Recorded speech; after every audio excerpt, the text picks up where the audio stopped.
Après 27 000 exemplaires vendus dans le monde, la supercar d'Audi passe à la seconde génération de modèles. Et les modifications sont quand même plus marquantes en vrai que sous les spotlights du dernier salon de Genève.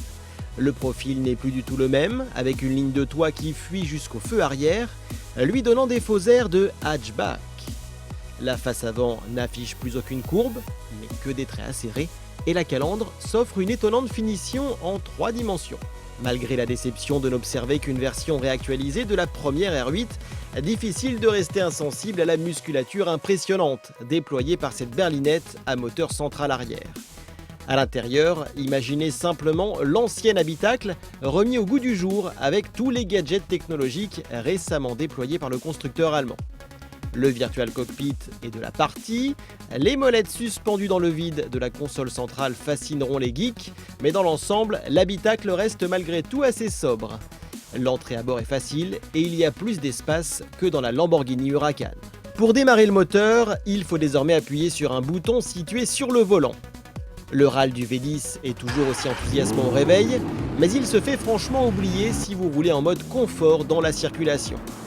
La boîte de vitesse est d'une douceur exemplaire et cette nouvelle R8 n'est pas plus difficile à vivre qu'une GT au style plus classique.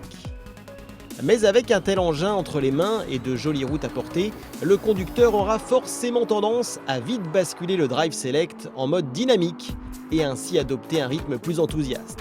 C'est précisément là que la R8 vous enchante par sa mécanique puriste, la seule à conserver un moteur atmosphérique alors que McLaren, Ferrari ou encore Mercedes sont tous passés au turbo. Ce grand V10 n'a rien perdu de son caractère ni de sa noblesse et les premières envolées vers le rupteur vous redonnent la chair de poule. Le launch control fera crier votre passager et les reprises sont dignes d'une authentique supercar, même si les dernières Ferrari 488 GTB et McLaren 650S cognent encore plus fort en ligne droite.